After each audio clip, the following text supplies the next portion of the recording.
Well, welcome everyone to TIPS, both physically and online. My name is Guillaume Sinclair. I'm a senior economist at TIPS. I lead our work on sustainability and just transition.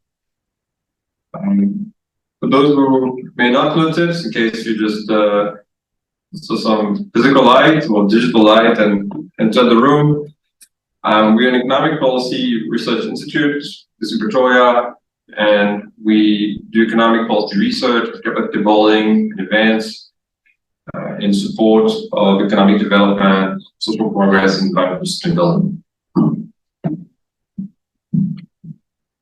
Also wear a slightly different hat, which is to be the facilitator of the South African Renewable Energy Master Plan, which is focused on driving the industrial development of renewable energy and battery energy storage value chains in the country. And this event today really is at the intersect of all issues. We are focusing today's discussion on building a local battery industry in South Africa, a local battery value chain.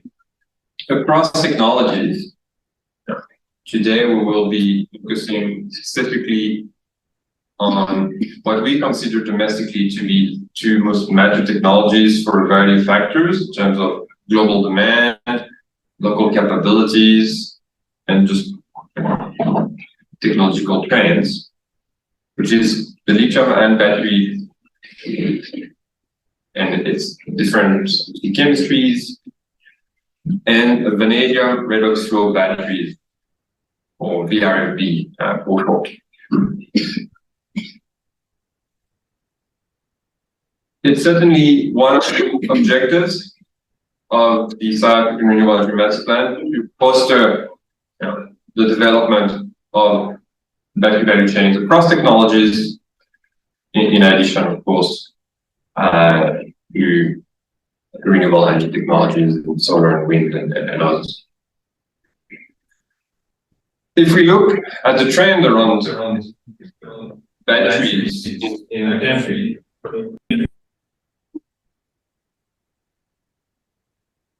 it's quite clear that demand is skyrocketing. Just a couple of numbers, which we'll get into the detail of throughout the event, but just to put things in context. Since 2012, as South Africa, we imported $2.5 billion $2.5 billion worth of lithium-ion batteries. That's since 2012. But actually, just in the first 6 months of this year, it was $1.1 billion and in 2022 it was 0.7 billion. So you can just imagine the acceleration, the exponential growth that we're seeing now in the market of lithium-ion batteries in the country. The massive demand. Of course, not a one-for-one, some marginal amount that leaves the country via also production. But that just, I think, warrants to delve into this and really understand the opportunity and what we can do to build a local value chain domestically. And of course, those numbers are just for lithium-ion batteries. There's many other components that go into the battery system. And as I said, we also want to look at what's possible on the vanadium value chain.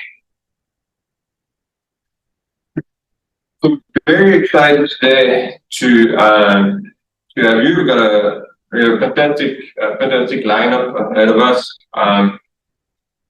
We'll start with effectively the only presentation from my colleague, Romani, who will present the work that we've been doing on both lithium-ion batteries and vanadium based battery value chains. We're very excited because today, effectively, we are releasing a new piece of research on the vanadium-based value chain in the country, and so you will hear it firsthand today. And of course, the report are available to the site. We'll post the links and we'll share that as well. And so is our previous research, of course, on lithium and that is done for a couple of years. Following this, it was input. We'll move into a panel discussion and interactive discussion with inputs from IDC,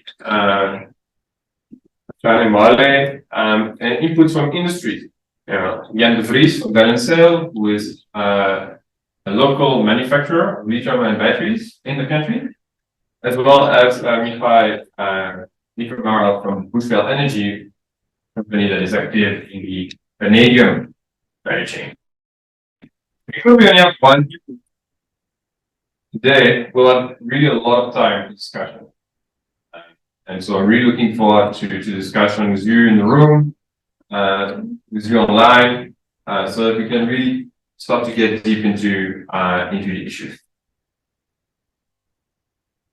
So without further ado, really my pleasure to hand over to my colleague, Sergio, who's a senior economist at TIPS, and has been really leading our work around the battery value chains in the country, and we're going to share some of the findings in a little bit of time, and of course the broader reports that set already. So, Sergio, over to you. So welcome everyone, good afternoon. My name is Sergio and I'm an economist at TIPS, and today in this development dialogue, I will be looking at paving the path for a local battery industry in South Africa. And as Gila mentioned, this is from previous research that TIPS has looked at, focusing on the lithium-ion battery value chain as well as the vanadium battery value chain. So in this presentation, I'll be taking you through both value chains and exploring opportunities for localization, as well as looking at how policy can better support developing these two battery technologies in the country. Okay.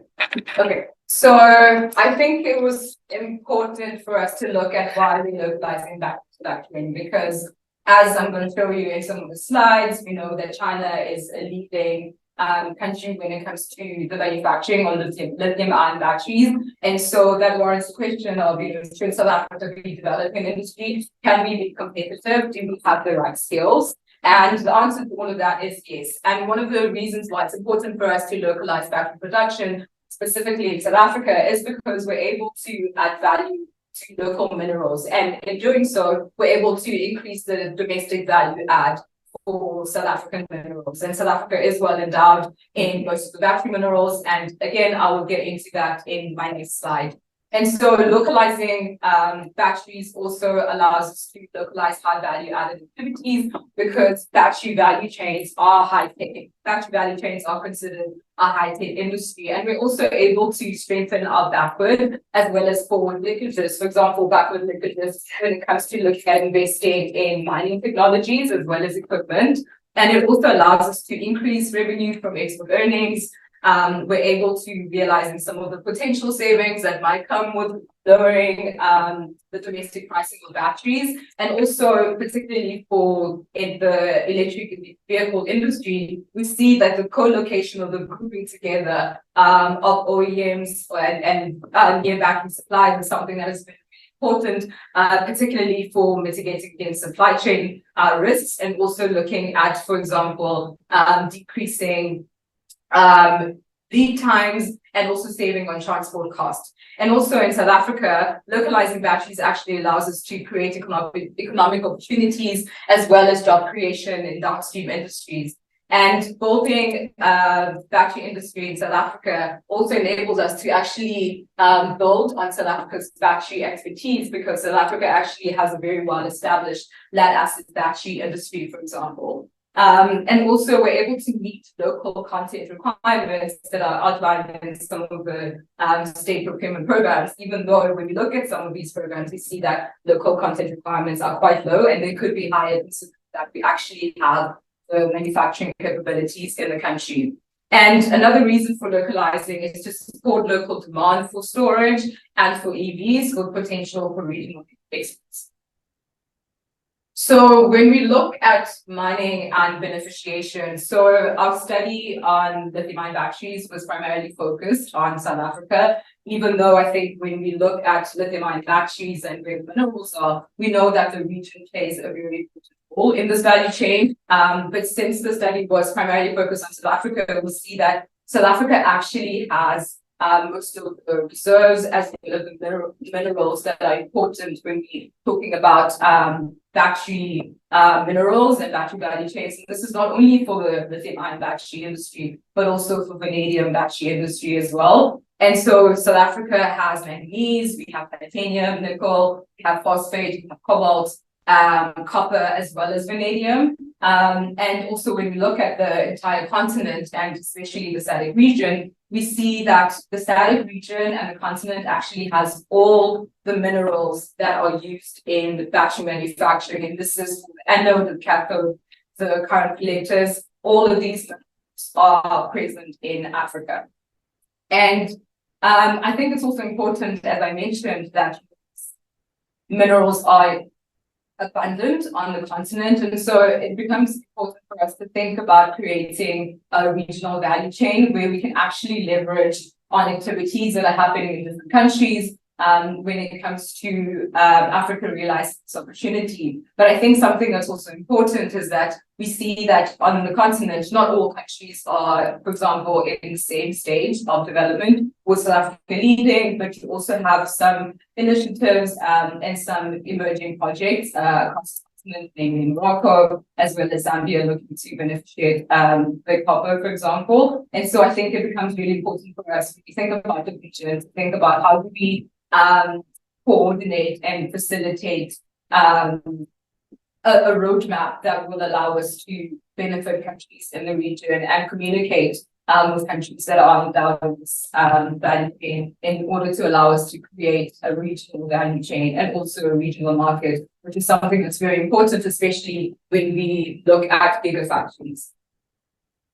So for South Africa, in terms of opportunities for localization, I thought it would be important for us to look at global demand and supply of batteries.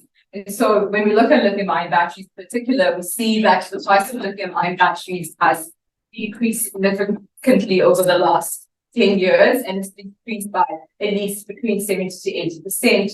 And this is largely because of the mobility market. So the rise in lithium-ion batteries is driven by mobility, EVs, but it's also driven by stationary storage, even though that makes up a very small percentage compared to mobility. And we're also seeing that in terms of supply, China dominates across all components of battery manufacturing. So when we look at the anode, the cathode, the electrolyte, the cell, we see the dominance of China. And also when we're looking at demand, we see the dominance of China. And I think it's also important to note that when it comes to both supply and demand, China has actually implemented policy that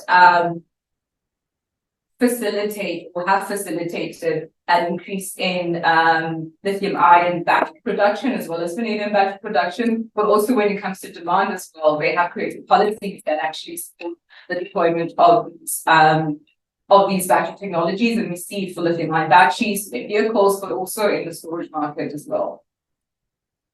So when we talk about lithium-ion batteries, we're talking about different types of batteries with different mineral compositions. So by that, I mean lithium-ion batteries all have lithium, but then they have different mineral compositions. So for example, you have a lithium-ion battery that is made of manganese, and that's the lithium manganese oxide battery. And then you have other types of lithium-ion batteries that are made using cobalt, for example, which is a mineral that is mined in the DRC. And we've also seen that, especially when countries are considering ESG, most companies are actually trying to move away from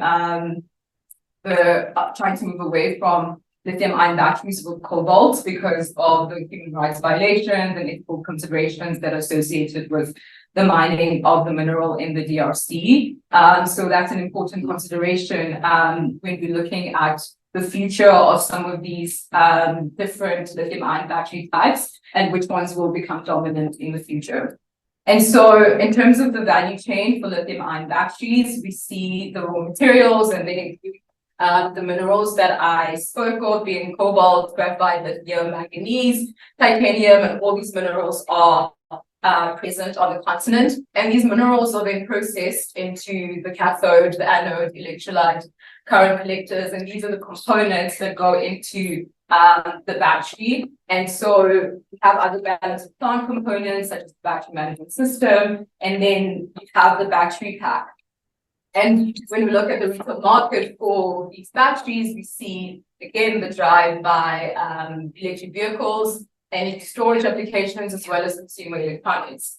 And when we look at the sustainable sector, particularly, I think, with battery value chains being both the lithium-ion battery value chain, as well as when we look at vanadium, we're seeing the importance of the circular economy, but also the importance of reducing the environmental footprint and the negative environmental externalities that are associated with waste when it comes to products. And so we are seeing that, for example, with lithium-ion batteries, and I will get into this later in terms of what the South African landscape looks like, but there are opportunities for battery second life, opportunities for battery recycling, as well as opportunities for battery remanufacturing. So when we look at South Africa, what we see is that in the country, South Africa boasts a long-standing experience and expertise in mineral beneficiation. However, when it comes to the beneficiation of the minerals to battery grade, we've seen that there is little beneficiation that takes place in the country.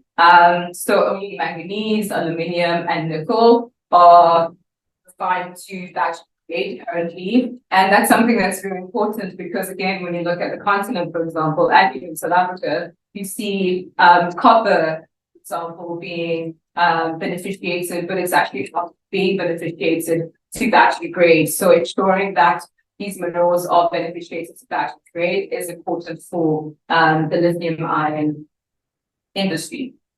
And so in South Africa, there are three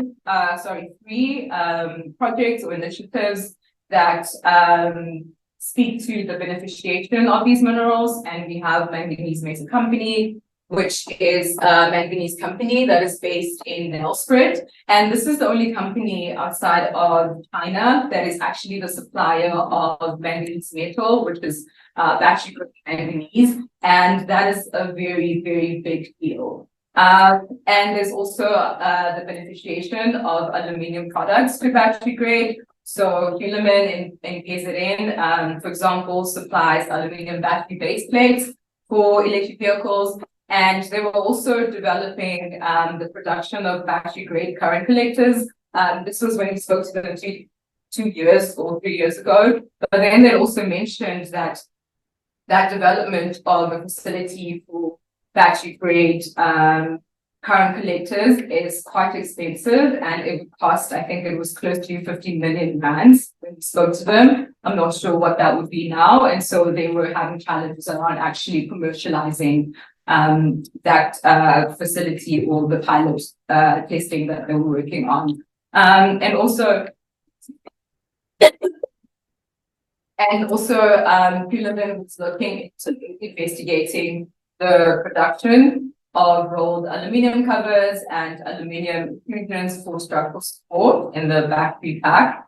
And then another project also is the beneficiation of nickel sulfate, which is actually exported. And this was a partnership between Kakadu with Mintech, and they actually managed to benefit from the Black Industrialist program. So when we look at cell and battery manufacturing in South Africa, we have found that cell manufacturing remains to be proven competitive in South Africa. And that is primarily because even though South Africa does have the industrial capacity and the know-how to build cells, what we've seen in the country, or the activities that we've seen in the country in terms of production, were only at a pilot plant scale for R&D. So it hadn't commercialized.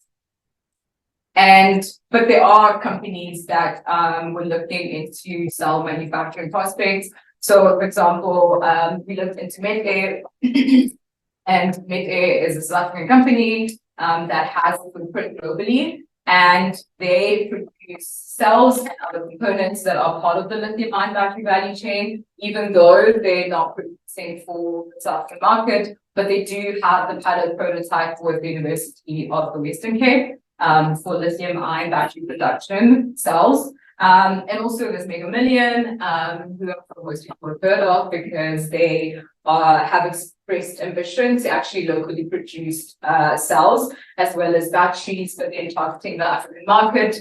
And then there's Akora as well, that plans to establish a gigafactory in the country that is able to produce the anodes, the cathodes, and the lithium-ion battery packs for the automotive industry, as well as storage applications.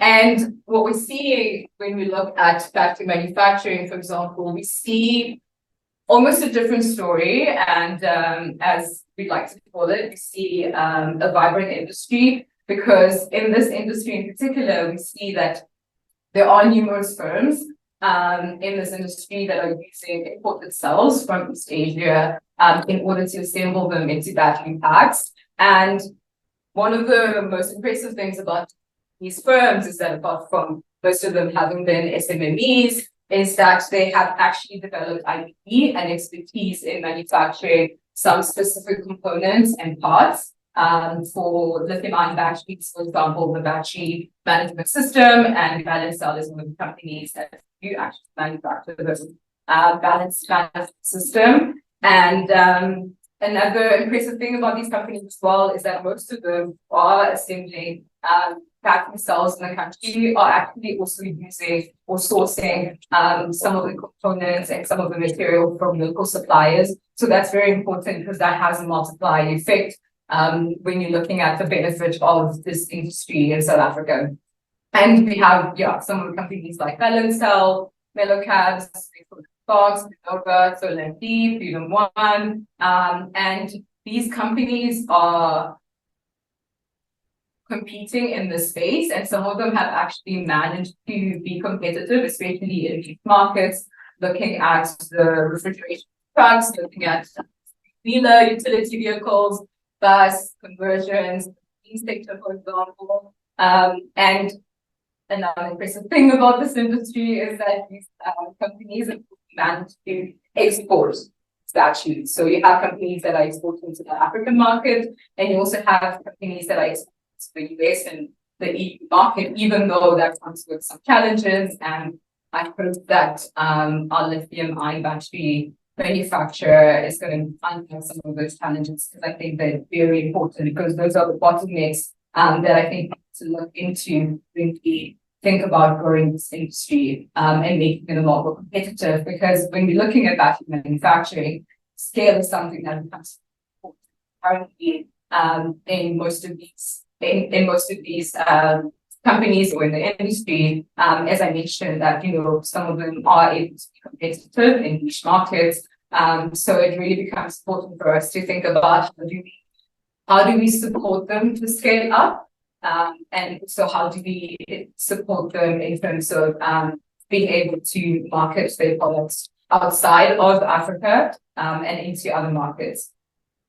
And I just wanted to highlight that again in the space, I really find that to be like a very impressive space, because I think also when we looked into the research, we didn't know that it was this industry and the amazing investments and work that was taking place. And I think it's also important to note and to point to the fact that even though there has been limited to no government support in this industry, it's an industry that is growing and there are a lot of players that are now entering. And you also have some of these companies, Solar NP, has announced its expansion. I mean, it currently employs 120 people, but they announced that from next year they're expanding to a new facility where they do employ 240 people, and that also comes with them expanding their production. So I've highlighted the capabilities that exist in South Africa when it comes to the localization or the production of batteries. But then, as Gelo mentioned, we are still faced with this graph. We have seen an increased imports of lithium-ion batteries in South Africa, primarily from China. And this is particularly concerning because the demand for lithium-ion batteries, as Gelo mentioned, increased. But then we're seeing imports tripling compared to in 2023, compared to 2021, for example. And the main driving factor of this is the load shedding crisis that we're currently faced with in South Africa. And I think that, you know, for a country that has strong capabilities in the value chain and for a country that is investing in this battery value chain, this is concerning because, you know, it leads us to ask questions about the future and the sustainability of the industry and the sustainability of the companies that are playing a role in this industry. And also, as we look to localizing batteries for the industry, what does it mean if we continue to allow the imports of lithium-ion batteries from China to come to the country at this rate? And I believe that this is something that we can prevent from happening at this scale, and this would require increased support for the industry and also a policy framework that will send positive signals to investors and also to install support some of the players in the industry.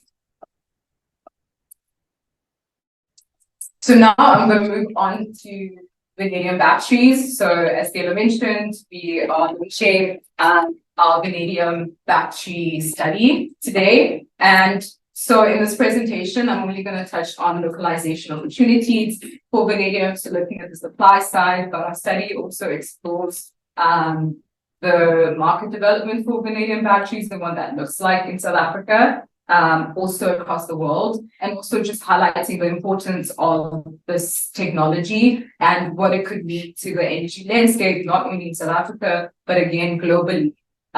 So I am looking forward to sharing some of our findings from our study and also just raising awareness around this technology, because I think, you know, when we think storage, you know, most of us think lithium-ion batteries because, you know, some people still have lithium-ion batteries, but battery technologies, including vanadium, I think are important to the storage landscape. And when it comes to looking at battery technologies and us thinking about storage, we see that batteries are actually complementary to that storage landscape, but they're also competitive as well. And so when you're looking at, for example, the market for long duration storage, you actually see batteries play a more competitive role, cost competitive role, especially when you consider the total cost of ownership in the long run, the life cycle of the battery. They're actually a more suitable fit. And so this is important because I think when we seeing particularly procurement programs in South Africa, it's important to take into account that there are other battery technologies that are competing in this space. And so these procurement programs should actually be designed to also be inclusive of the different technologies instead of being designed to favor lithium-ion batteries, even though they are great, but they're mostly suitable for transport and short to medium term storage durations compared to vanadium batteries. And we are looking at vanadium batteries because South Africa is actually one of the leading vanadium battery producers in the world. And we also have 60% of global vanadium reserves. So this becomes an important mineral for us to look into. And also, there have been conversations around minerals, and South Africa has identified vanadium as a strategic mineral for the country. And similar with lithium-ion batteries and the minerals within battery, when we think about them being strategic minerals, what does it mean when we are allowing the flood of imports to come into the country? What does the future of those minerals look like for South Africa? So with vanadium batteries, so the market for vanadium batteries will compared to batteries, and also the supply chain is not as advanced as the ones for lithium-ion batteries. And again, when we look at storage, we see that lithium-ion batteries still dominate battery storage because of their wide use and applications, and also their overall general good performance. But as I mentioned, vanadium batteries are a big contender when we look at storage. And so this graph here shows global demand for vanadium batteries, and we're seeing that global demand for batteries is actually predicted to grow. And in terms of deployment, we have over 30 vanadium battery projects across 11 countries that have been installed. And most of these deployments are found in Japan, China, and US. And some of the BRP OEMs include BRP Energy, HN, Enerox, and Infinity Systems, to name a few. So in getting into the vanadium redox flow battery value chain,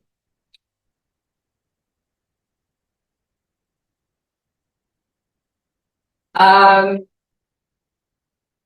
important aspect of worth highlighting in this value chain, and this is something that I think when we looked at the lithium-ion battery value chain, even though we do mention the importance of R&D, it wasn't something that we had included in the value chain. But when you're looking at battery technologies, R&D is something that's key, because this is where value is. And I think one of the most important things about this R&D activity segment in the value chain is the collaborations and partnerships that we're seeing this in.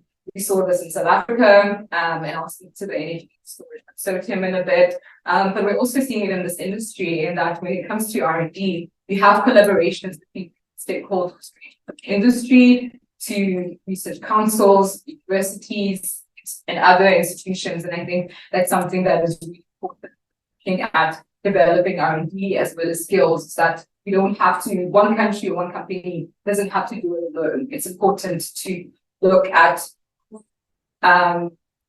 who can play a role, how they can play a role, and sort of how the country or company can benefit. So that is an important consideration when looking at this value chain in particular. And for the raw materials, for vanadium, we have vanadium oxide, which is the vanadium that is used in vanadium for batteries. And then there's graphite, copper, some polymers, glass fibers, and then these raw materials are then made into what we call active components, or core components of vanadium batteries, which are the membranes, separators, electrodes, bipolar plates, and some of these are components that we in fuel cells. And we also have some passive components, being the cell frame. We have the electrolyte storage that has the electrolyte as well as the sulfuric acid. We have tanks, the control system, which has the BMS, so the battery management system. And then we also have assembly. So when we look at vanadium battery assembly, they're quite big batteries. So assembly can either be containerized or modularized. And if you were to look at the cell cube photo, so vanadium batteries can be containerized into like the normal shipping containers that we normally see, or they can actually be for on-site integration or custom build. And in terms of applications, vanadium batteries are used in utility scale, commercial, as well as industrial, even though industrial seems to be niche.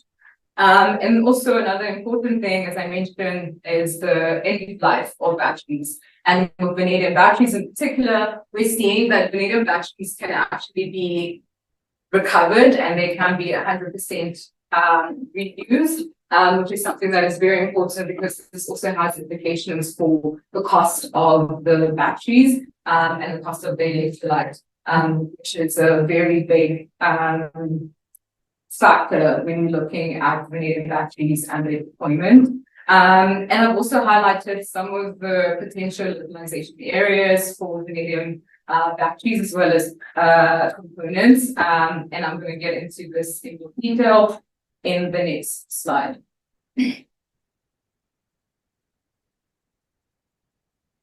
So this next slide looks at opportunities for localization for vanadium batteries. So currently, compared to the lithium-ion battery industry in South Africa, we don't have a well-established industry. So we have the vanadium electrolyte and the mining. So we have the mining, and then the vanadium is beneficiated into the vanadium electrolyte. And this has been done through a partnership with Bushveld and IDC, and I'm sure Bushveld or IDC will give more details regarding this partnership. But then in terms of components that can be localized for vanadium batteries, and I just want to point to the electrolyte again, because South Africa would be the only country outside of China that is supplying vanadium electrolyte. And that is a very important consideration when you're looking at geopolitics, and also when you're trying to look at securing supply of the vanadium. But we also have other countries that are looking for supply, such as Australia, for example, and they're doing it with a lot of government support as well as government grants and subsidies. So components that can be localized. So sulfuric acid, the membrane and the separator supported by the fuel cell industry, the battery management system, energy management system, supported by the lithium-ion battery industry, as well as other components such as containers, the pumps, the valves, facings, and connectors. And the one thing to note about this is that because we don't really have an industry of batteries, these are potential localization opportunities because we still have to investigate and do some research as to how they can actually be adapted for the vanadium battery industry. And also another localization opportunity is assembly of the components and battery packs. Yeah, and then lastly, the electrodes for vanadium batteries. So when we look at the global suppliers when it comes to vanadium batteries, we found that SGL Carbon, a German company, is widely known for the manufacturing of carbon-based electrodes for vanadium batteries, and they have a subsidiary in South Africa, but then the subsidiary is specialized in graphite products, but not linked to the vanadium industry. And so when I had a conversation with them, they did mention that the graphite is actually imported, being Tanzania and both Tanzania and Mozambique, and then imported to Germany, and then the intensive R&D that's taking place. And in order for them to try and get the beneficiation or try and get electrode manufacturing locally, they would have to present a business case to the head office of Germany. But because we don't currently have a fully fledged out industry for vanadium batteries, it's difficult to present that business case. And so currently we don't have an electrodes manufacturer, even though there has been some R&D that's taken place in the country by the CSIR and NESA, but this is primarily focused on nuclear reactors. So when we're talking about these new technologies and innovative technologies and battery manufacturing, the role of skills development and training is something that is very important. But then for South Africa, I think, excuse me, For South Africa, we have the Energy Storage Consortium, which is a consortium that has built very strong foundations in terms of skills for batteries, and it's also demonstrated pockets of excellence in the lithium-ion battery value chain that is supported by DSI. And so again, I'd like to emphasize the importance of partnerships, because what we've seen in this consortium is that it's been a collaboration between industry, between research councils, between local and international stakeholders.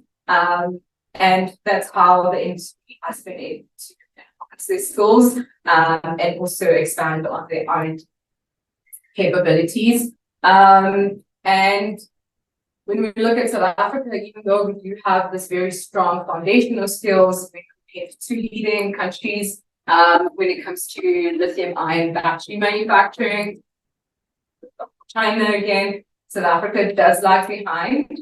And when we're talking about, for example, skills for vanadium batteries, is that because again, we don't have a fully fledged developed local industry as yet, vanadium redox flow battery technology expertise are scarce, but then because of this consortium that we have and that strong foundation, I think, this can definitely help us in creating or in developing partnerships as well as skills and identifying the important skills gaps along the value chain as to, where can we develop skills and what sort of partnerships are required to be able to develop skills to support that industry. And so also acquiring adaptable skills for battery production and safety awareness is something that's really important. And also lastly, cultivating a culture of innovation is vital to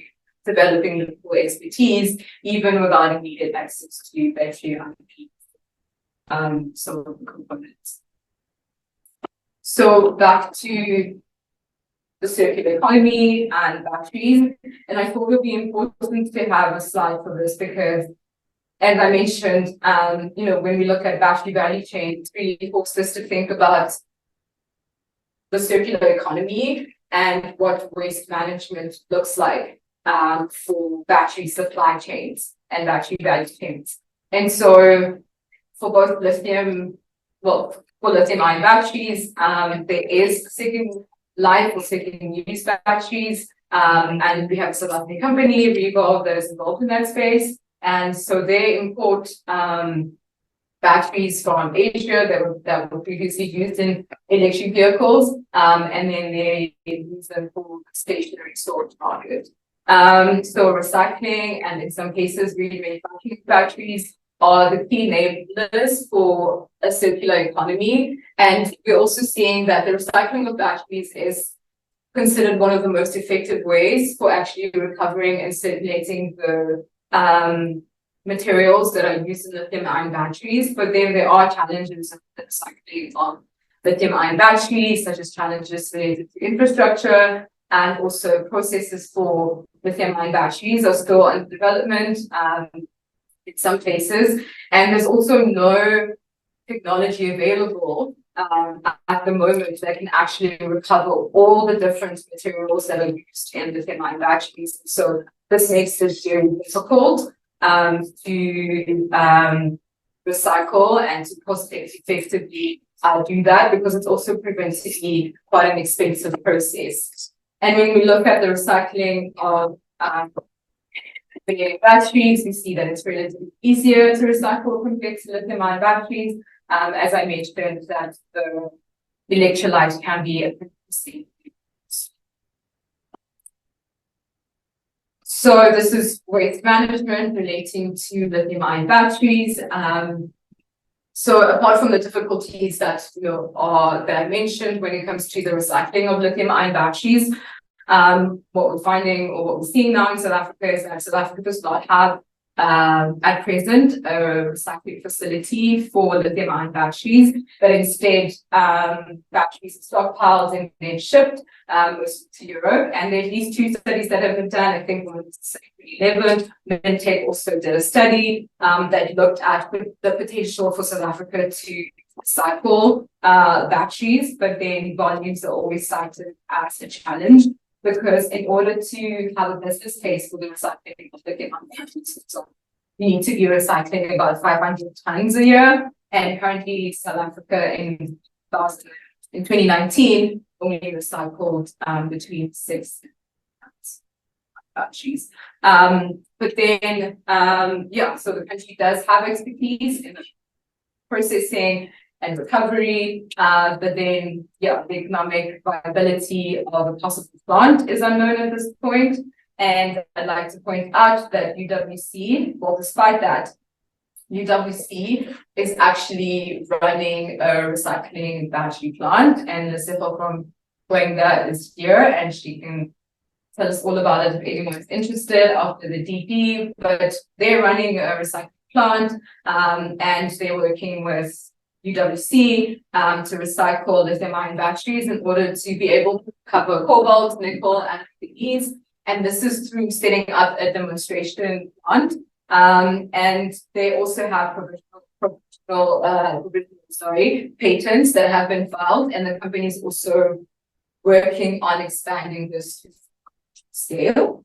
And again, when we look at waste management for lithium-ion batteries in particular, in 2021, there was a regulation to actually ban waste, and it's also lithium-ion batteries from the landfill.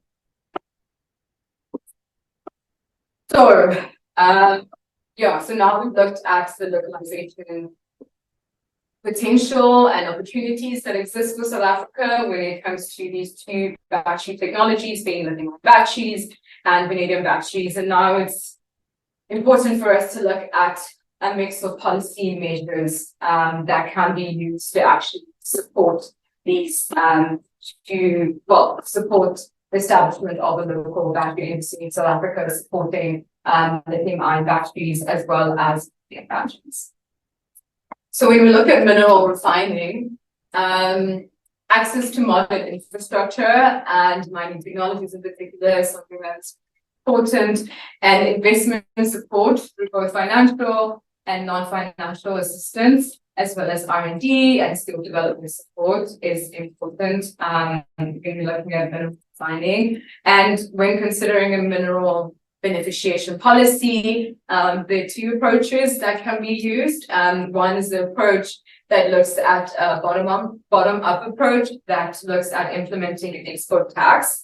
And apart from, so when we're talking about battery minerals, particularly lithium battery minerals, we're seeing an increasing protection, or a lot of countries nationalizing these minerals and making them minerals of important national security. And so there have been bans that have put in place. For example, it's about banning the export of lithium, and there's also been taxes. For example, Indonesia has put an export tax on nickel, and particularly in the case of Indonesia,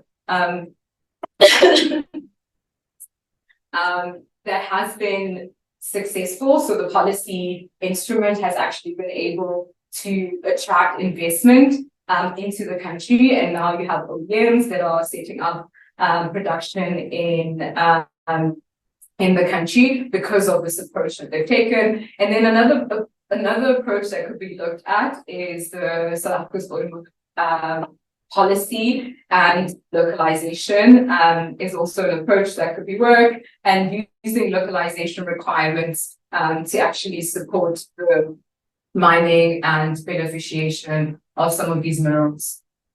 So we also looked at policy measures for lithium-ion battery manufacturing. I did mention that most of these companies managed to create successful companies with very limited to no government or financial assistance, and so financial assistance is something that is very important, and especially in facilitating access to that finance. So looking at, especially when we're considering conservation, and this can be complemented by leveraging, for example, DFIs and private finance, and this is for both vanadium batteries for the vanadium battery industry, as well as for lithium-ion batteries. And another important challenge or consideration when we're thinking about policy support is domestic capacity to test and certify plants. The domestic capacity to test and certify battery products. It becomes very important to have policies to have a national regulatory and accreditation. Yes. So and standard that should be established for the testing and the accrediting of lithium-ion batteries. And as I mentioned again, this is something that's a challenge for the industry, and I really hope that balance out on this point. Increased focus on R&D and skill development is also another focus area, and when we're looking at cell manufacturing, even though I did mention that currently South Africa does not have a gigafactory facility for cell manufacturing, but then it becomes important for us to position ourselves as a supplier for Africa, even though, there are some initiatives in the pipeline. I mentioned that we put aside an MOU with China to actually develop cathodes in Africa, and they're also planning on developing factories. So this is an ambitious position, but it's not really South Africa to actually do that space. And also another important point is the relationship that was required with energy and transport, and also the industry partnerships. For example, it is possible for South Africa to establish a gigafactory, but this would be done with partnering with an existing manufacturer. So an important consideration for that is that we need to ensure that we are creating an enabling environment that does require policy support, but also that one where investment conditions are actually competitive compared to other existing locations, not only on the continent, but looking into Asia as well. And then when we look at lithium batteries, for example, because the batteries are almost scattered, or rather the continent is well endowed in these minerals, the Africa Free Continental Trade Agreement becomes something that is very important to creating better coordination. And so it could really help in terms of lowering the cost of trade through trade facilitation and also better trade coordination, and also to build a regional battery value chain, addressing three key binding constraints to industrialization is important. And that is mainly the inadequate policy infrastructure on the continent, the skills deficit, as well as insufficient finance. And these are very important for us to address when we do think about strengthening or even developing, beginning to develop this regional value chain for the lithium-ion battery.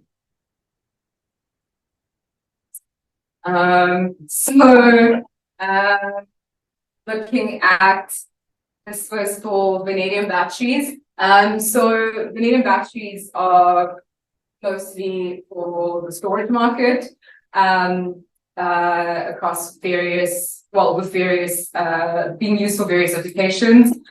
So the success of the local battery industry will depend significantly on local as well as regional demand, because I did speak about scale and economies of scale being very important for the battery industry. And so when we're looking at market, South Africa on its own is not a big enough market to enable scale. And so it's important for us to look into the African market and how we can leverage that to create demand for locally manufactured batteries in South Africa. And so the development of supported demand policies for batteries is essential to facilitate battery demand takeoff as well as expansion. And the ambition for the Canadian battery industry would be to position South Africa as actually a supplier of vanadium batteries. So another important consideration when we look at support for battery industries is government support.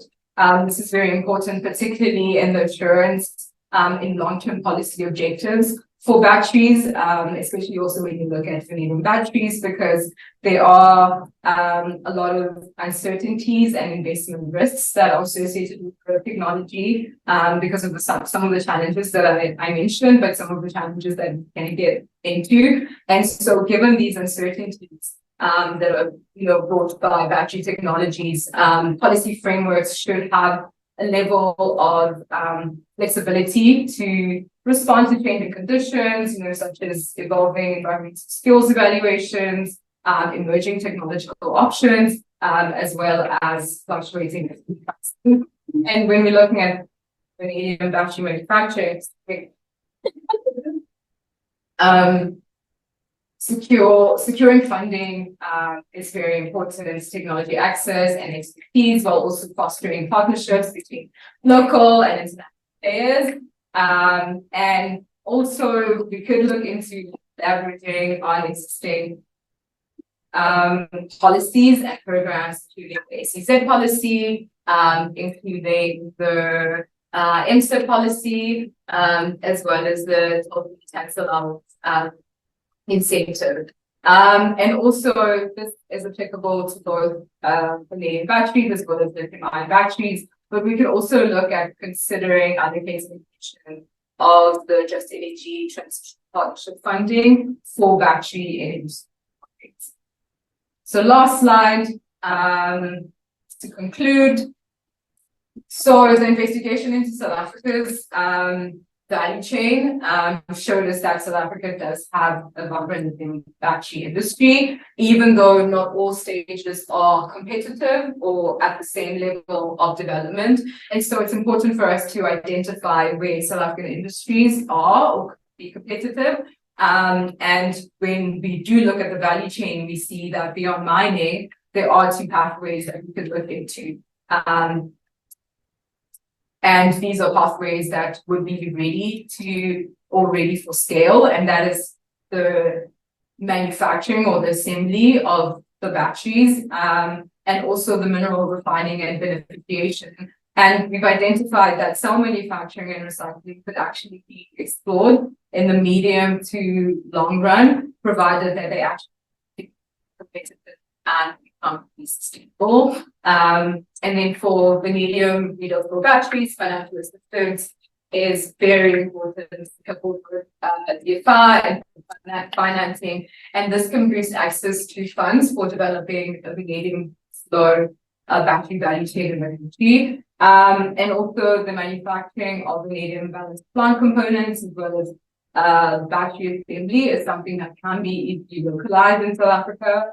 And it will be important to also evaluate the feasibility of localizing the core components that I spoke of, which are some of the components that you use in the fuel cell industry. And lastly, while the local industry is in its initial phases, electrolyte manufacturing is strategically positioned to integrate into the global value chain. Yeah, thanks so much, Stefan, for very comprehensive input and presentation. You heard a lot. I hope we can absorb it and let it sink in. We're now going to move into the panel discussion. Please start thinking about questions, comments that you may have. This online, of course, but in the room, we're going to give our panelists a chance for an initial input, 5 to 6 minutes each, and then we'll take comments and questions from the audience, and if we can give you IV as possible. So I want to start by inviting Afshan and Mohale to sit there at the table. Tony is a senior industry specialist at the Industrial Development Corporation. He works on innovation and strategy, and he's been really looking quite deeply at the battery value chain in South Africa. And certainly, of course, we've heard already in the presentation, IDC has had its fingers in the industry, and certainly has its fingers on the pulse in terms of seeing what is possible going forward. So we'll start with you, Tane, for 5 or 6 minutes, and then we'll hand over to the others. We'll project the one slide that you did. Thanks, everybody, and good morning. I have the unfortunate title of being a industry specialist. I want to put a disclaimer that I am not a specialist. Those who know me will be laughing because I'm like as generalist as we get. Certainly not a battery specialist, but somebody's got to do something. So on behalf of IBC, I'm coordinating all our activities in the sector. So what we're trying to do here is quite a big task. It's a number of an ambitious proposal. I think we all know that. And it's also quite complex, but probably the most important thing is that it is real and it is here and now. Capital is following the battery sector, and we may have a short window of opportunity to act, whatever that means. I think nobody's got all the answers.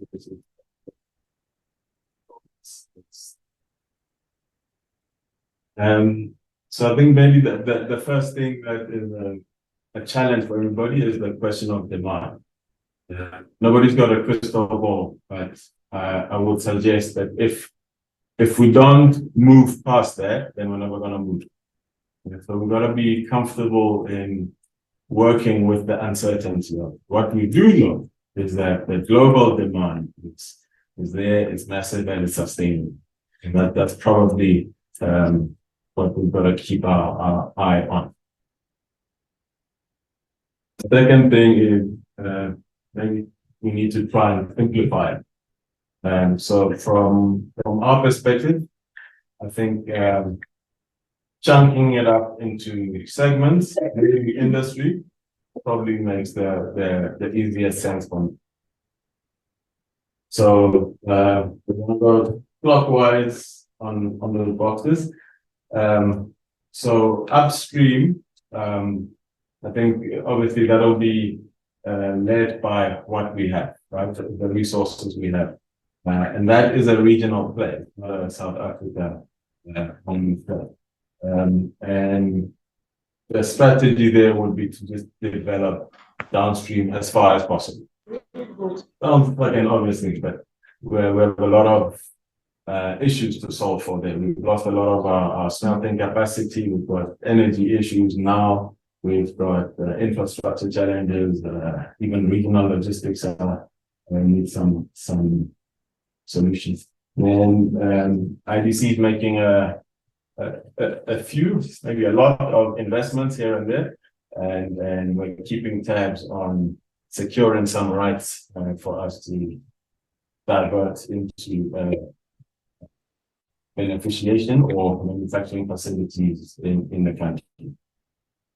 Then, if you skip to the other side of the value chain, on the application side, so on stationary energy storage, I think obviously the local demand is something we've got to grab a hold of, but we've also got to keep an eye out on the export market, even if it's local.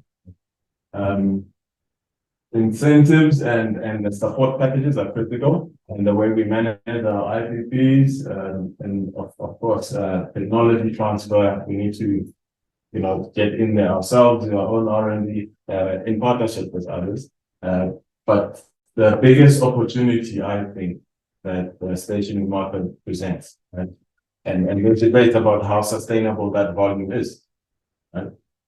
It is a precursor for the automotive sector.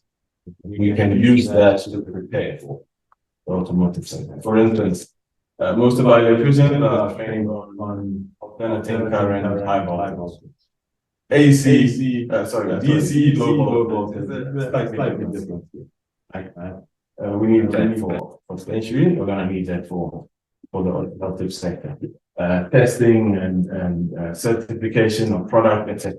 So as we get that right for the stationary market, imagine when, let's say, Ford want to manufacture an EV Ford Ranger here.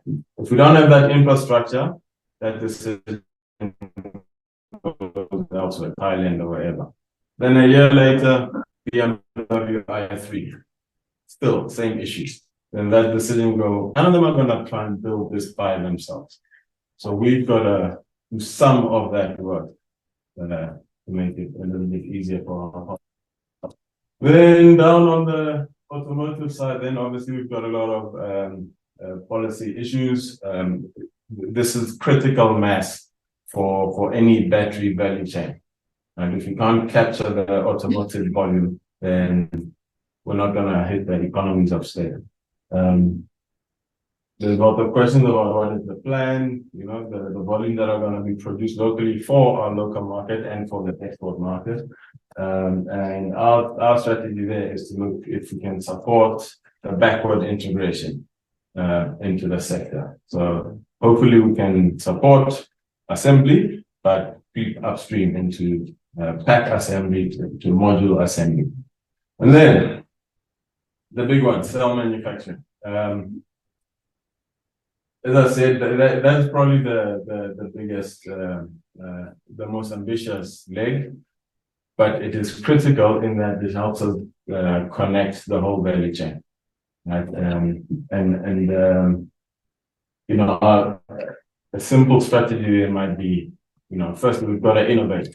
If you look at what's happening in the Northern Hemisphere, we can't copy and paste.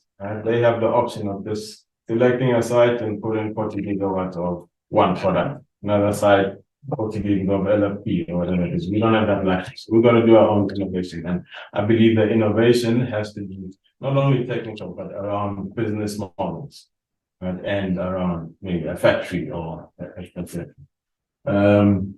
So what is the minimum viable product that we can make work in that part of the value chain?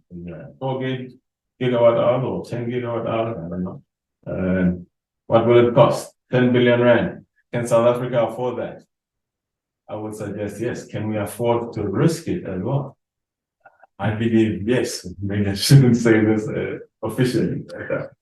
Not speaking on behalf of IBC, but somewhere along the line we've got to come together and place that risk at the right place.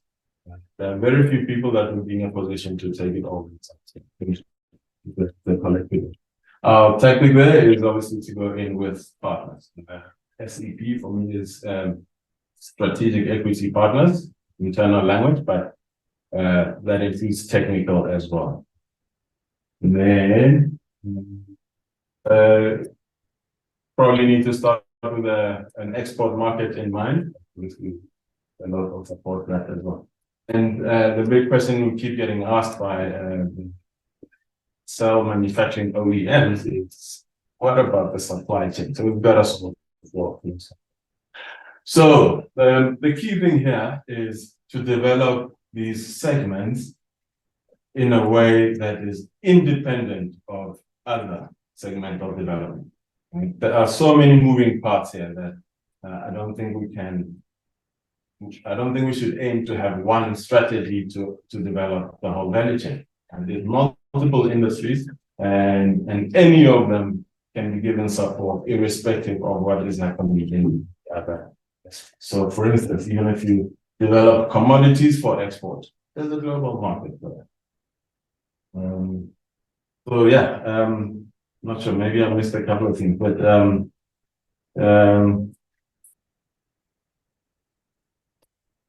for investment has got to be commercial, but we need to land some support.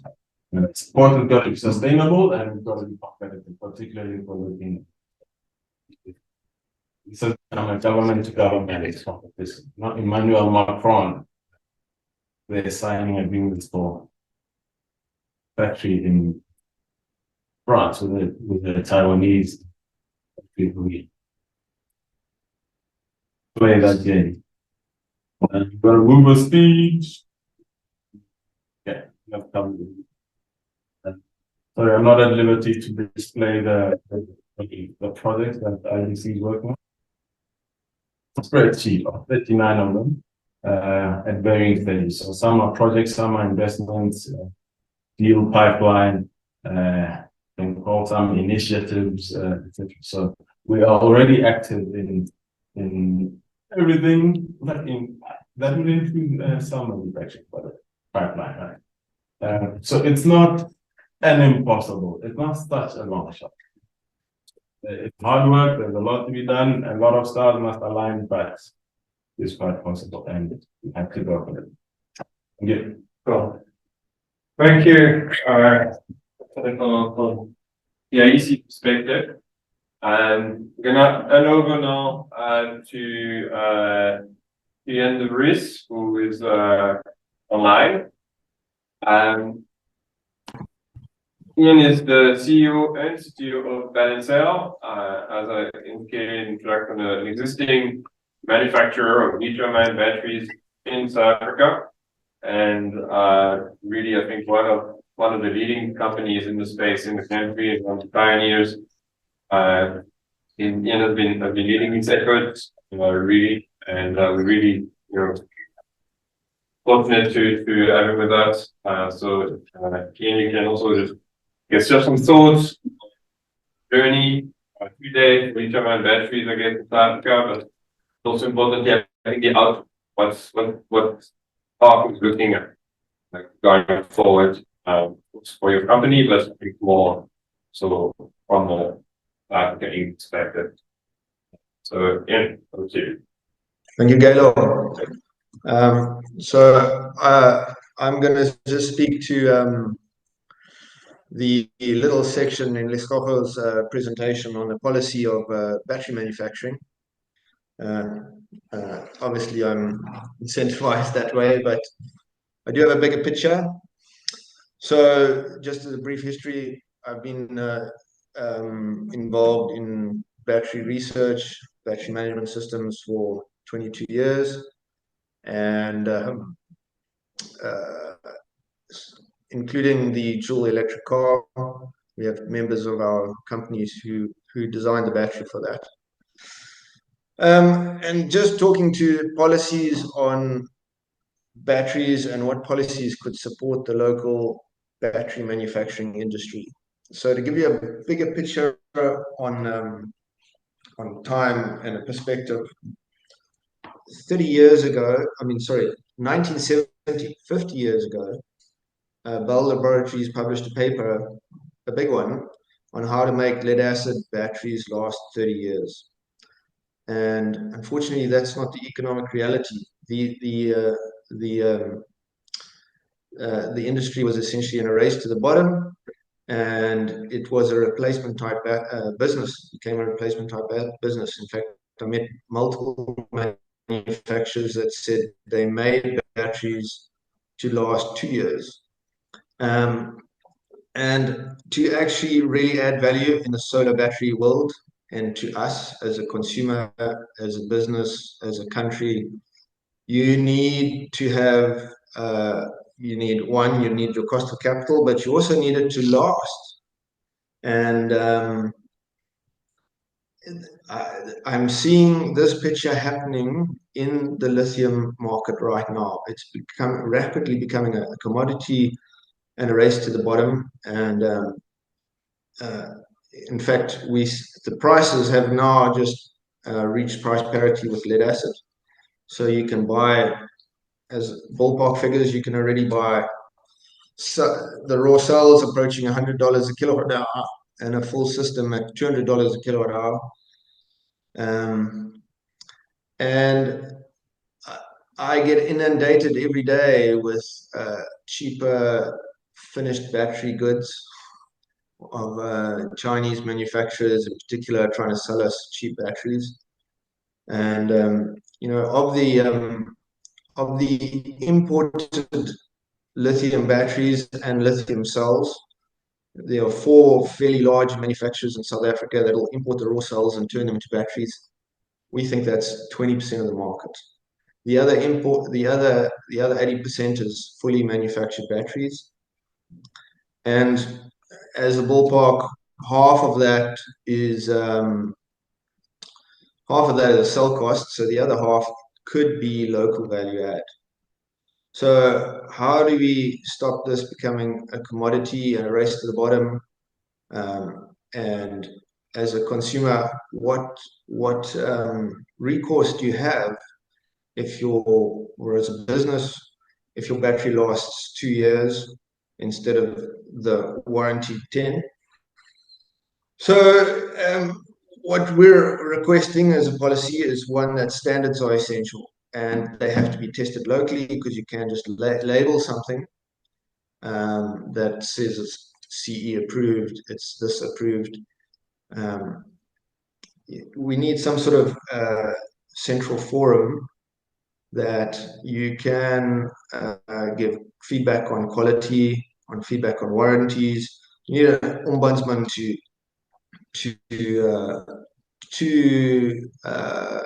enforce a warranty if you want. And just those 2 simple things will help support the local battery industry. You know, is that we do believe we make really good quality batteries and made to last the warranty period and really provide the value. And we have the capacity. You know, there are Solar MD, Freedom One, ourselves, Polarium are all setting up gigawatt-hour production capacities. But if we're competing against the vast influx of very standard type rack mounted modules, it gets more difficult because it's very hard to differentiate unless they really have been tested to some sort of standard. And the second thing is import tariffs. We really think there should be import tariffs on completed batteries and modules, but not on cells. We have everything we need to make a completed battery, all the way to megawatt-hour capacities, and into the automotive market locally already. The cell manufacturing is a big one, but you know, I think that's going to be hard to compete. So I think rather let's support the value add, which is almost 50% at times, somewhere between 20 and 50%, depending on the type of battery and the size of the battery, that you can have as your value add locally. And then recycling. I think recycling is a much bigger and easily accessible market to address right now. Thank you. Great. Yeah, thanks so much, Ian, for this initial inputs. It's great to hear your perspectives of what's possible and where we should focus on when it comes to the development of the lithium-ion value chain. Next, I want to give the floor to Mikhail Tomorrow, who is from Bushveld Energy, and really, I think, as you heard from the presentation, one of the main companies looking at vanadium value chain, certainly in the country and globally. And so we're really keen to hear from you, Mikhail, in terms of what is the prospect for the value chain. We know, we've heard it, we've got a lot of capabilities. There is some global demand, but there isn't really local demand at this point. And so how do we kind of reconcile those 3 things? Our capabilities that we have existing and potential That's sort of global demand, mostly coming from China, Europe, US. And the current absence of a local market, despite the need that we have. So hi, over to you. Thanks, Gaylor, and thank you for organizing this. It's a great session. So thank you to Asejo for the presentation earlier as well. Look, it's not an easy question, and I think there have been some details on the meeting chat as well on this. So maybe just a couple of points on the global market. We've been talking about vanadium batteries and flow batteries in general for a while, but we're starting to see traction, I think, the last 2 years in that demand kind of going to a new S curve. Up until about 2 years ago, about 2% of all vanadium went into batteries. And then last year it was 4.5%, and then through the first half of this year it's over 7%.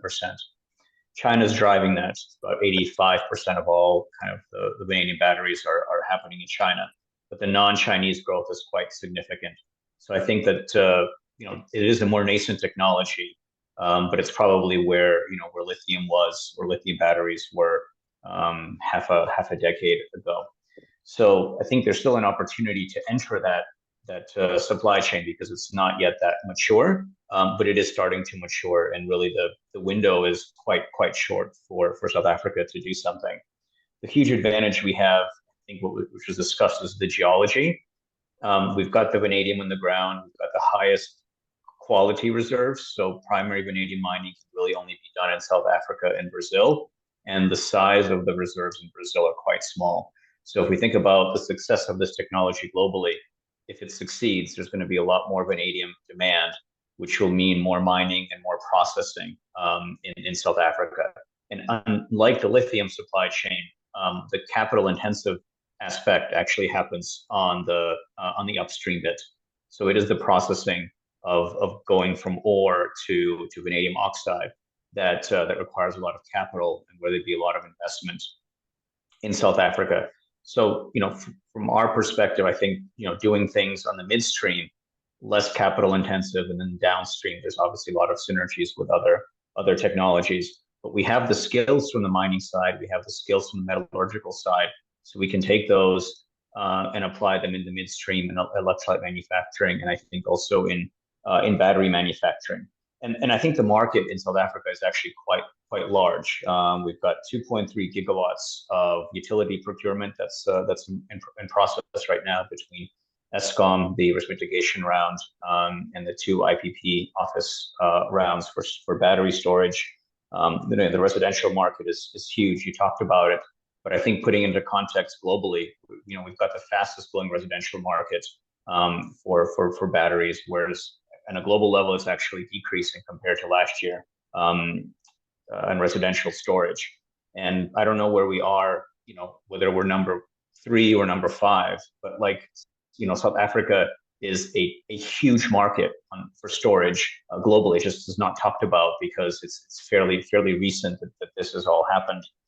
So the question is, how can we monetize the value that vanadium batteries bring over lithium batteries? And I think that's where it becomes a policy decision. Why were there only 1-hour batteries in the world up until about 3 years ago? Because of policy decisions made in the US. You could only monetize ancillary services, so you had 1-hour durations. Now the de facto standard is 4 hours. Why is it 4 hours? Again, it's US policy, because almost every single system operated in the US, you can only get a capacity credit if you have a 4-hour duration. If you're longer duration, it doesn't matter. And if you're shorter, you don't get the full credit. It doesn't mean that that's what the system needs. And we know that every single system needs different types of storage. And the same is true in South Africa. We've got a lot of pumped hydro storage, and a flow battery basically gives you the same kind of capability, but just with the geographical flexibility. So how much 6-hour, 8-hour, 10-hour storage do we need? I don't have the answer to that question. Eskom says we need 20 gigawatts by 2050. I would say the majority of that is probably longer than 4 hours, but we don't have a procurement program for that. Likewise, flow batteries do not degrade from use. Why do we have 15-year PPAs for battery programs? Morocco is doing 30 years. If we do 30 years, then we take advantage of the non-degradation of the technology. Obviously, that makes it more sustainable as well. So these are the type of examples. And look, it's not just say that like it's all on government, but energy is highly regulated everywhere. It's not just about South Africa. So the ability to monetize the technical values is critical. Otherwise, you have a technology, it can do all of these things, but if you can't get paid for it, it's not going to be competitive. I want to open the floor for any questions, comments, in the room, also online. So we can start in the room. Any burning questions, comments? And yeah, online, please raise your hand as well, and we'll get to you. And I see a couple of them in the room. And please remember to introduce yourself. Speak fairly loudly, please. We'll start with the. Good afternoon. My name is Tata Sopaza. I'm from Manitech. We are a startup lithium-ion battery assembly operation. So I've had the privilege of basically encountering all the challenges with regards to setting battery assembly, a lithium-ion battery assembly operation. One of them being something of your feedstock, particularly your battery cells. As you know, China is obviously the dominant player, and when you start talking to China manufacturers, I won't mention the name, they will tell you that no, they already have secured exclusive deals with some local players in South Africa. So basically then that makes it difficult for us to basically source or secure a supply of cost-effective battery cells, because your battery cells your battery cells is actually 60 to 70% of your input cost. So if you cannot source cost-effective battery cells, it will be impossible to justify a business case. That was one of the challenges. The other challenge is that other than the battery cells, obviously you've got your BMS system, and then you also have got the enclosure. It was very difficult for us to source or to go to a one-stop shop where we can source people who already specialize in that type of field of developing battery management system, and also to assist us to develop our own enclosure design system. Fortunately, we are an engineering company, so we've got these capabilities, but that is not our core business. So we are looking for people who specialize in that type of business and design. So we're looking for a one-stop shop where we can source all this. So the feedstock part was a big challenge for us, but that is now water under the bridge. We have been able to go that and get over those challenges. And I'm happy to announce that we have recently now commissioned our operation. We're going to start obviously with 1 megawatt-hour a month, and hopefully in the next 5 to 10 years we wish to get to 1 gigawatt hour, like the other dominant players. And then obviously, other factors such as testing and specification have already been touched on. That was also one of our other challenges. So I'm not gonna dwell a lot into that. The last point I want to mention is that our flabbergasted actually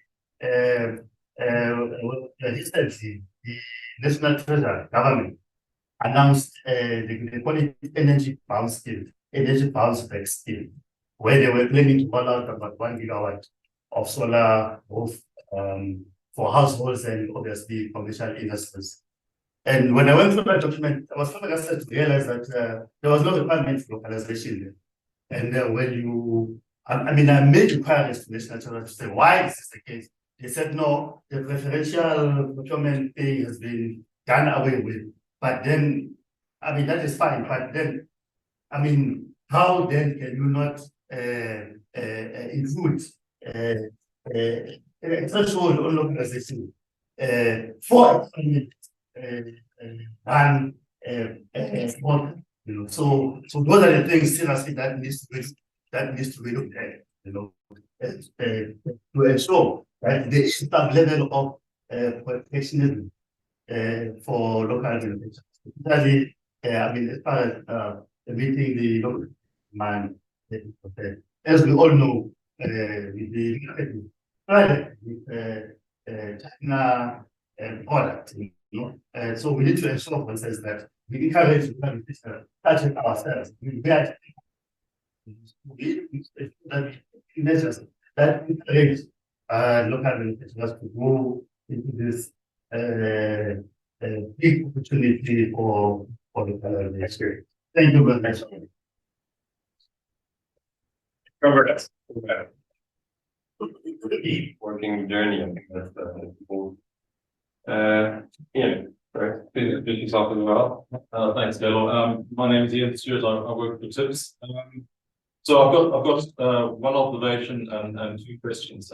So the observation is that it's, we're talking about developing a battery to be from the presentations and the discussions that actually these are two very different instruments, and the policy instruments to support them are going to be very different. So whether you sustain and grow a lithium battery industry versus establishing a vanadium battery, the policy instruments are going to be quite different for each. And then, so leading on the basis of that, I've got two questions. And one question is, if you're already manufacturing a lithium battery, how easy is it to feel into manufacturing vanadium batteries? First question. And then the second question I have is, it seems that lithium batteries are more important for electric vehicle production, the electric vehicle industry. So what are the prospects for vanadium battery technology to move into the electric vehicle industry? Cool, thank Ian. Right, we have one more, we'll take one more here and then we'll go online and we'll do another round. Right, one very quick. My name's Matt from UK. I'm just interested in the demand side for grid storage. I know there was a big round of battery storage. How did vanadium flow compete with battery and with lithium ion in that round, and what's the advantages of each technology? Cool, great, thank you. I want to take one or two online and then we'll get some responses. Okay, I only see one online, so I think Anna. Hi there. Hi there. It's Anna Majavu from VuTV Business News. A question for Michael or Ian or Lesego. Could you maybe unpack just in very simple, non-technical language, if you can, how would SMMEs get into this battery value chain? It sounds highly technical, and it sounds like one would need a lot of finance. So if you can say anything on that, that would be great. Thanks.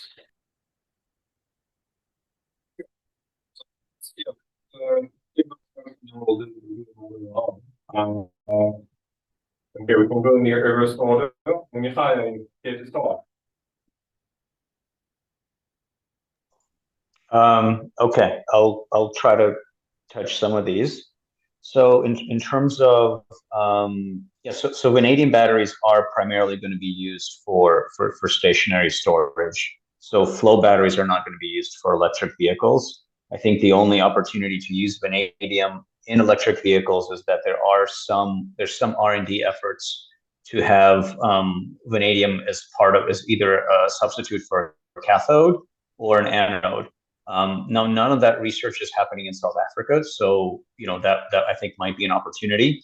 But we're talking about different battery formulations for electric vehicles. So you're talking something that would only be commercialized in 5 to 10 years. So I think that that's an R&D opportunity, not yet a manufacturing opportunity. In terms of vanadium flow batteries, I think they do compete quite well on grid storage, and in China, that's where you're seeing it being quite successful. Usually, they're paired with solar or wind farms, or part of substations. It just happens to be what is the use case, and again, like what is the enabling environment. So sometimes you get cost competitiveness, and in other cases, you don't get it. It's just important that you look at a total cost of ownership and not just a capex, because a vanadium battery is always going to be more expensive than a lithium battery, regardless of whether it's LFP or NMC. And then in terms of SMMEs, look, that's a tough one. Anything that's capital intensive is going to be tough for an SME to get into. I think one opportunity is on research. So universities tend to do some research and innovation, and I think that's a great opportunity to see if someone can take some of those ideas and start to commercialize them. And usually that starts with small companies. So I think that's one opportunity. The other one is probably to look at low, aspects that are less capital intensive. What can you do? Some things like project development is low capital intensive. I think also exploration, like mining is very capital intensive, but exploration is something that does not take that much. It requires some capital, but it really requires a lot of knowledge on geology. So I think if you look at the entire value chain, there are areas that don't require as much capital. And if I was an SMME, I would actually look to play there, because that's where you can create value without having to have as much capital. Just answering the question on SMEs, we have 25 to 30 suppliers to us, of which 4 are SMEs that did not exist before we came. We are their sole customer. So we have supported growth of SMEs directly. And of the other 20, 25 suppliers, we're supplying plastic injection molding, aluminium extrusions, electronic circuit boards. There's a variety. So I think if you get, that's where the value is if you get the industry going, the SMEs are there to support it. Great, thank you. What's your name here? Okay. Talking into the issue of sourcing. Sourcing is quite important. One of you can touch on that. That was sourcing on The sourcing of raw materials and sale. Yeah, look, I think that is a policy problem.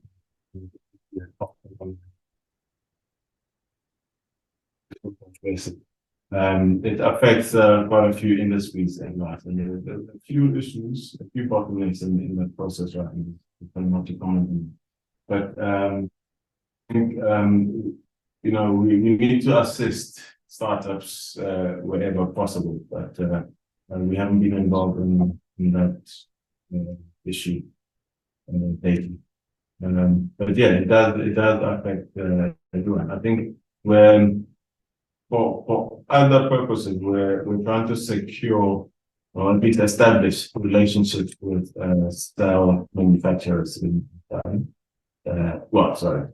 That's China, pretty much anywhere in the world. But I will be in China in 2 weeks or 3 weeks, exploring options there. But for now, there's not much from our perspective to speak of at all. Anyway, Are we welcome to joining? You can take that Andrew. Yeah, let's go on your end. Yeah, so I will address 2 questions. The RFPs story and on it. This one is the question around getting the company interacted with some of the PMI industry is so on competing in storage rounds. I think that it's, as we kind of mentioned, but I also think that should in my presentation that when we're looking at design procurement programs to make them along of other battery technology, we, in this case, lithium-ion batteries as well as batteries. And I think also, with the storage programs, ESCOM battery program, I think the content is about 20%. And given my presentation and the localization opportunities that we are talking about for the country, that is very low. And I think it also puts local manufacturers at a disadvantage. And so if local content was increased, I think that would give local manufacturers space, a better chance at competing and to be successful. And then on the question around SMMEs getting into the space, I think some parts have been touched on that. And also when we were conducting the research, we actually got an opportunity to interview some of the companies that are active in the space, and most of them were SMEs, and for some of them, they had actually funding and investment to get a kickstart in the space, and some of them, I think it was 1 or 2, did actually receive financing from BSI and support.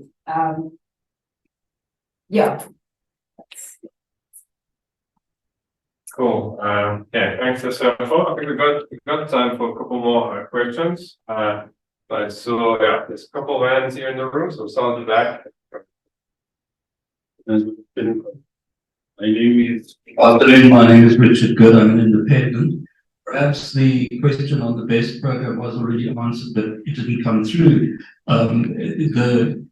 What is the duration that is being specified by ESCOM, and is it in fact a launching pad for long duration storage using the vanadium option, or is it going to be not an opportunity where a South African utility can set up a test bed for showing the effectiveness of the utility scale that would be able to develop the market? Because at the moment it appears to be something of a chicken and egg, is that there are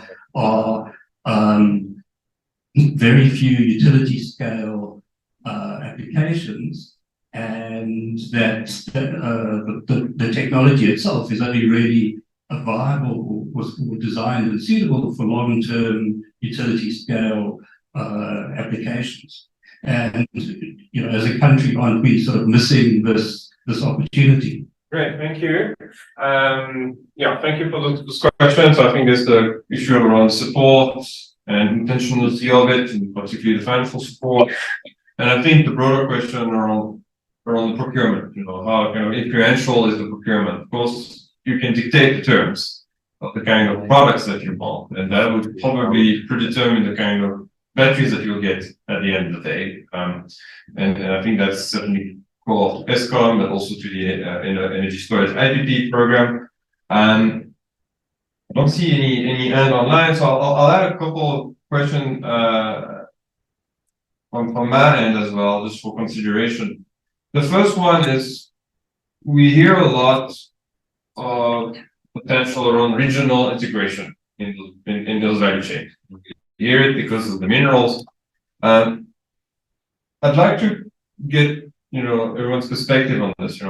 Is it perceived? Is it actually a real regional integration potential? I mean, the minerals one thing, but doing regional integration is another. Frankly, I don't think it's as straightforward as most people sort of put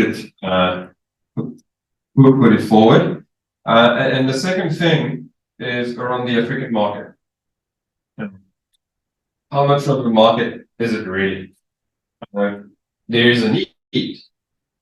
There's a massive need. But sadly, I would say it does not translate necessarily into a market. And that's not specific for energy. We see it in water, such as sanitation, and many other markets. So, to what extent can we actually bank on that market going forward?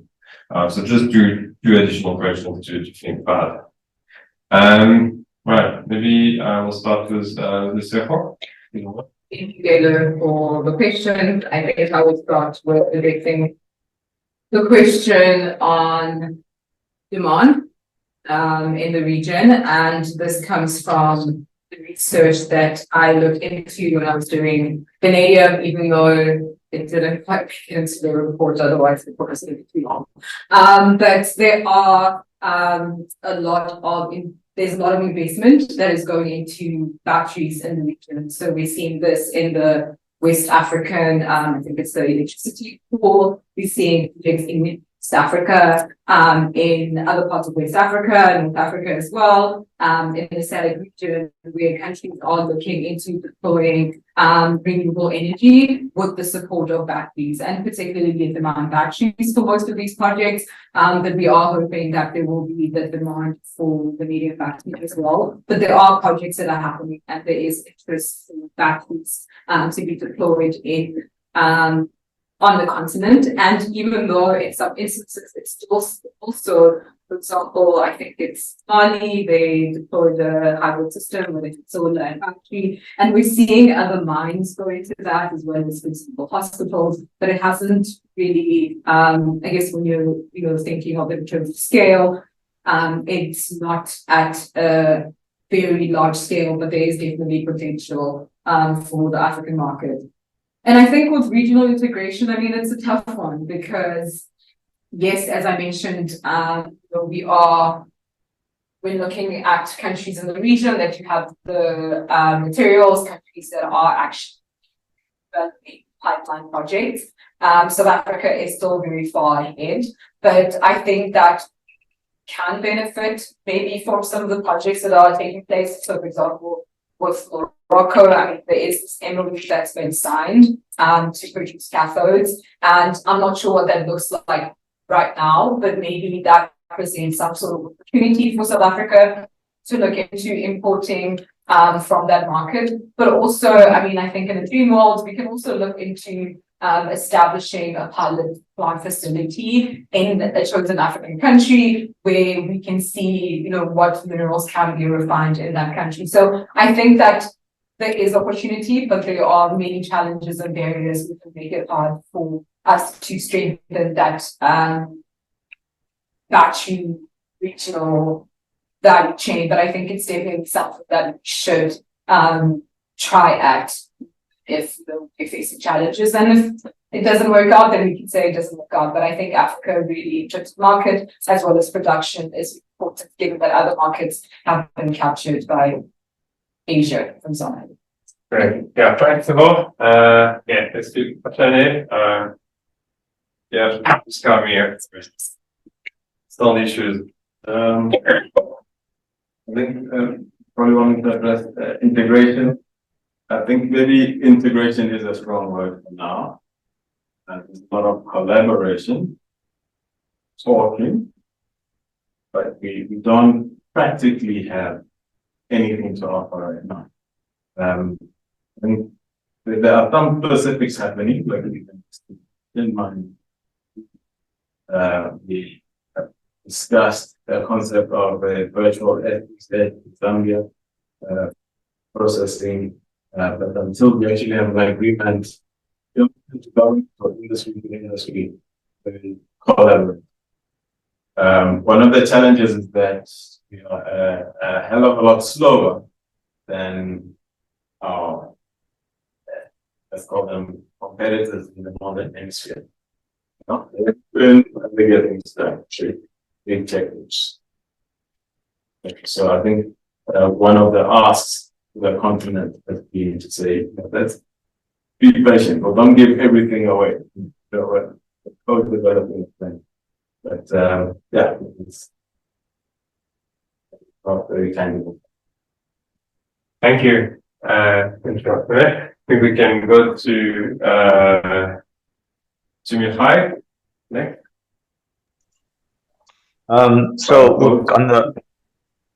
On the market, I do think the Africa market is quite large. I've already mentioned that I think South Africa is underappreciated as a standalone market.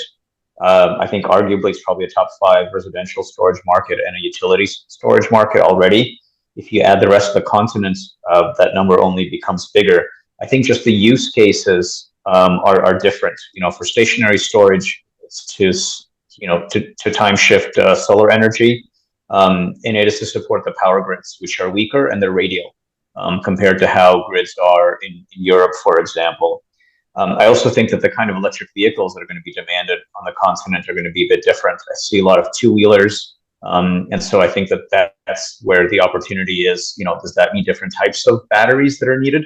So I think the demand is very large, but it's different use cases than you'll find in Europe or in China or in or North America. In terms of the regional integration, I think the biggest benefit is going to be on pooling that demand. If you look at other regions that have regional integration, like the US with all of its different states, or Europe with all its different countries, all of those countries are pushing for their own gigafactories. There's not really, outside of geology, a huge competitive advantage, maybe port access.